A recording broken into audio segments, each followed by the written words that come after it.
дар китоби сирати ибни ҳошим омадааст ки расули худо саллаллоҳу алайҳи васаллам исломро ба қавми худ ошкор карданд ва ба он чӣ амр шуда буданд ошкоро эълон карданд.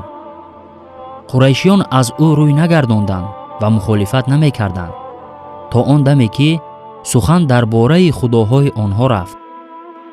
дар ибтидои даъват онҳо ба пайғамбар саллаллоҳу алайҳи васаллам аҳамият надоданд, зеро онҳо гумон доштанд ки пайғамбар саллаллоҳу алайҳи васаллам ба мисли роҳибону ҳокимон танҳо қисса мекунад ва ба дини падарону бобоёнашон даъват мекунад. ин то он даме ки эшон саллаллоҳу алайҳи васаллам худоёни онҳоро маҳкум карданд идома ёфт. аммо вақте ки расулуллоҳ саллаллоҳу алайҳи васаллам ин корро карданд, онҳо ӯро ҷиддӣ қабул карданд ва мубориза бурданд. мардум ба ҷуз касоне ки исломро қабул кардаанд розӣ шуданд ки бояд бо ӯ саллаллоҳу алайҳи васаллам муқовимат кунанд. ба дифои расули худо саллаллоҳу алайҳи васаллам амакашон Абу Толиб бархост. пайғамбар саллаллоҳу алайҳи васаллам даъваташонро идома медоданд. вақте қурайшиён диданд ки расули худо саллаллоҳу алайҳи васаллам аз мазаммат кардани маъбудҳои онҳо даст намекашад ва Абу Толиб эшон саллаллоҳу алайҳи васалламро ҳимоя мекунанд, бузургоне аз онҳо назди Абу Толиб рафтанд. утба ибни робиа, шайба ибни робиа, абу суфьён ибни ҳарб, асвад ибни муталлиб, абу ҷаҳл, валид ибни муғира ва ос ибни воил аз ҷумлаи онҳо буданд. онҳо гуфтанд: эй Абу Толиб, ҷияни шумо худоёни моро таҳқир кард, дини моро маҳкум кард, эътиқоди моро аблаҳона номид, падарони моро беобрӯ кард. ё дашномҳои ӯро аз мо боз медоред, ё бигзоред ки бо ӯ худамон сару кор бигирем. шумо ҳам мисли мо бо ӯ розӣ нестед, биёед шуморо аз ӯ халос кунем. аммо Абу Толиб бо радди қатъӣ ба онҳо ҷавоб дод ва аз дифои расули худо саллаллоҳу алайҳи васаллам даст накашид. пайғамбар саллаллоҳу алайҳи васаллам ба таври ошкоро ба ислом даъват мекарданд ва корашонро пеш мебурданд. аммо вазъияти байни эшон ва Макка тезу тунд шуд. қурайшиён дар бораи он кас бештар сухан мегуфтанд ва якдигарро ба душманӣ бармеангехтанд. боз ба назди Абу Толиб рафта ва гуфтанд: эй Абу Толиб, дар ҳақиқат ту ба синни мӯътабар расидаӣ ва дар миёни мо мақоми баландеро ишғол кардаӣ. мо аз ту хоҳиш кардем ки ҷиянатро боз дорӣ, аммо ту сухани моро нагирифтӣ.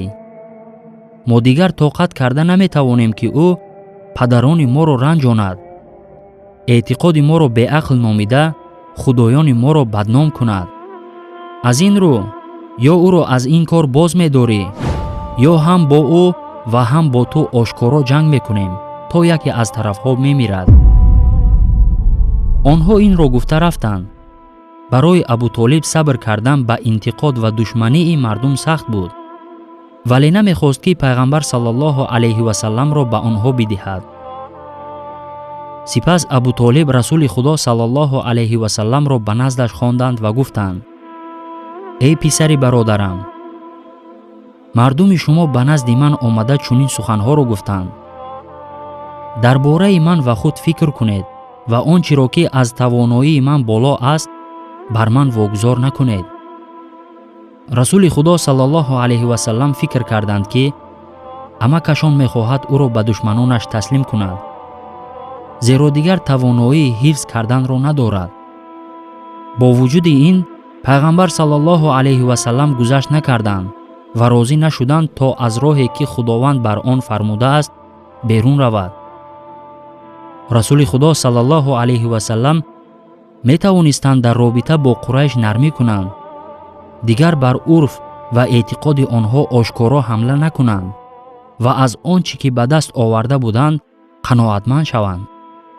аммо эшон саллаллоҳу алайҳи васаллам ин тавр накарданд, балки баръакс мавқеи идеологии бошуурро ишғол карданд ки роҳи дигаргункуниҳои ҷомеаро дарк мекунад, роҳеро ки Аллоҳи таоло бар он фармудааст. пайғамбар саллаллоҳу алайҳи васалам аз роҳ нагаштанд ва ҳамлаҳои идеологиро суст накарданд ва фармуданд: эй амак, ҳатто агар офтобро ба дасти ростам ва моҳро ба дасти чапам диҳанд бо шарти тарки ин кор, ман онро тарк намекунам, то Аллоҳ онро ба пуррагӣ ошкор накунад ва ё дар ин роҳ бимирам. Сипас якчанд нафар аз бузургони Қурайш пас аз ғуруби офтоб дар назди Каъба ҷамъ омаданд ва ба ҳамдигар гуфтанд: ба назди Муҳаммад саллаллоҳу алайҳи васалам одам бифиристед. мо бо ӯ суҳбат мекунем ва баҳс мекунем, то узре наёбад. хабарро ба Муҳаммад саллаллоҳу алайҳи васалам расониданд: муҳтарамтарин мардуми қавми шумо барои суҳбат бо шумо ҷамъ омадаанд. пайғамбар саллаллоҳу алайҳи васалам дарҳол назди онҳо рафтанд ва гумон карданд, ки ақли онҳо ба ҷояш омадааст. эшон саллаллоҳу алайҳи васалам нисбати онҳо ғамхор буданд ва мехостанд, ки онҳо якравии худро тарк кунанд. расули Аллоҳ саллаллоҳу алайҳи васалам паҳлӯи онҳо нишастанд ва онҳо гуфтанд: эй Муҳаммад саллаллоҳу алайҳи васалам, мо туро барои суҳбат даъват кардем. савганд ба Худо, марде аз арабро намешиносем, ки ба қавми худ ба мисли ту бадӣ оварда бошад. гузаштагони худро дашном додӣ, динамонро мазаммат кардӣ, худоёнро таҳқир кардӣ, эътиқоди моро тамасхурӣ кардӣ, ҷомеаро аз ҳам ҷудо кардӣ. ягон кори баде нест, ки дар байни мо накарда бошӣ. агар ин корро ба хотири ба даст овардани сарват карда истода бошӣ, аз моли худ ба ту он қадар ҳадия мекунем, ки сарватмандтарини мо мешавӣ. агар дар талаби иззат бошӣ, туро бар мо ҳукмрон мекунем. агар орзуи подшоҳӣ дошта бошӣ, туро бар мо подшоҳ эълон мекунем. агар рӯёе ба ту биояд, мо тамоми дороии худро сарф мекунем, то ба ту дармоне пайдо кунем. расули акрам саллаллоҳу алайҳи васалам ба суханони онҳо гӯш дода, ҳамчун посбони ҳақиқии ислом ва муборизи тағйири ҷомеа гуфтанд: ман ба пешниҳодҳои шумо ниёз надорам. ман назди шумо барои талаби молу мулк, мансаби гиромӣ ва ё подшоҳии шумо шудан наомадаам. худованд маро ба сӯи шумо пайғомбар фиристод ва бар ман китоб нозил кард ва амр кард, ки расонанда ва насиҳаткунандаи шумо бошам. паёмҳои Парвардигорамро ба шумо расонидам ва ба шумо панд додам. агар овардаҳои маро аз ман бипазиред, дар ин дунёву охират аҷри худро мегиред. агар инкор кунед, дар роҳи Аллоҳ сабр хоҳам кард, то Аллоҳ бар мо доварӣ кунад. худованд пайғамбараш Муҳаммад саллаллоҳу алайҳи васалламро ба сифати раҳмате барои ҷаҳониён фиристод, то мардумро аз торикӣ ба рӯшноӣ барорад. аммо кофирон инро намедонанд. расули Худо саллаллоҳу алайҳи васалам аз қабули ҳамаи пешниҳодҳои онҳо сарпечӣ карданд ва даъваташонро идома доданд, то худованд пирӯзиро насиб гардонед. пайғамбар саллаллоҳу алайҳи васалламро таҳдид ва тарсонидан боз надошт. эшон саллаллоҳу алайҳи васалам ба дурустии роҳи худ зарраи ҳам шубҳа намекарданд. мавқее ки расули Худо саллаллоҳу алайҳи васалам дар назди пешвоёни Қурайш доштанд, бояд барои мавқеи тамоми мусалмонони имрӯза, алал хусус даъватчиён бар зидди Қурайш сифатони кунунӣ намуна бошад. онҳо бояд аз ҳама васвасаҳо даст кашанд ва ҳангоми таҳдидҳо ба тарс дода нашаванд. зиндагии мусалмон пур аз набардҳо ва муборизаҳо дар роҳи паҳн кардани идеологияи ислом аст. аз ин рӯ ҳар як душворӣ барояш осон аст ва ҳама васвасаҳо дар назди мақсади асосие, ки вай аз пайи он аст ва аз рӯзи аввал роҳи онро муайян кардааст, майдачӯйда аст. ҳар як мусалмон бояд аз пайғамбари Худо саллаллоҳу алайҳи васалам намуна бигирад ва барои худ, инчунин барои ҷомеаи худ ҳамин мавқеъро ишғол кунад. вай бояд нақш ва мақсади худро дар ҳаёт муайян кунад. ӯро Аллоҳ офаридааст ва рисолаташ, яъне вазифааш, ибодати Аллоҳ ва расонидани ҳақ аст. вақте ки ин ҳама ба даст ояд, он гоҳ ӯ ва умматро дар зери парчами ла илаҳаиллаллоҳ зиндагии хушбахтонаву арзанда интизор аст. аз ин рӯ мусалмонон новобаста аз ҳама аҳдофи дуюмин дараҷа ва сахтиҳое ки ба сари ӯ меоянд, бояд зиндагии худро тибқи ҳамин нақш ва ҳадаф бунёд кунанд. расулуллоҳ саллаллоҳу алайҳи васаллам саҳобагони худро дар атрофи ақидаи ислом муттаҳид карда, бо ҳама ақидаҳои дигар мухолифат меварзиданд. бори аввал ислом дар Мадина, ки дар он ҷо аввалин ҷамъияти исломӣ ташкил ёфта буд, пурра татбиқ гардид. расулуллоҳ саллаллоҳу алайҳи васаллам таклифҳои ҷолиб ва васвасаҳоро напазируфтанд ва ҳеҷ чиз эшон саллаллоҳу алайҳи васалламро аз даъват боз дошта натавонист. ин мавқеи расули худо саллаллоҳу алайҳи васаллам буд.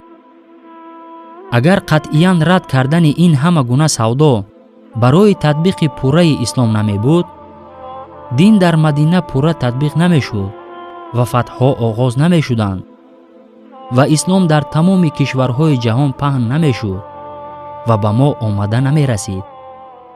расули худо саллаллоҳу алайҳи васаллам аз ҳама бештар барои уммат ғамхорӣ мекарданд. аллоҳ таоло мефармояд: لقد جاءكم رسول من أنفسكم عزيز عليه ما عنتم حريص عليكم بالمؤمنين رؤوف رحيم فإن تولوا فقل حسبي الله لا إله إلا هو عليه توكلت وهو رب العرش العظيم. албатта паёмбаре аз худи шумо бар шумо фиристода шуд. ҳар он чи шуморо ранҷ медиҳад, бар ӯ гарон меояд. сахт ба шумо дил бастааст ва бо муъминон мушфиқу меҳрубон аст. агар бозгарданд, бигӯ: худо барои ман кофист. худое ҷуз нест. бар ӯ таваккал кардем ва ӯст парвардигори арши бузург. расули худо саллаллоҳу алайҳи васаллам бисьёр мубориза бурда, ба таҳқирҳо сабр карданд, то ислом ба мо омада бирасад. аз мо хавотир буданд ва метарсиданд ки дар рӯзи қиёмат ҷазо мегирем. аммо оё мо онро қадр мекунем? аммо оё мо онро қадр мекунем?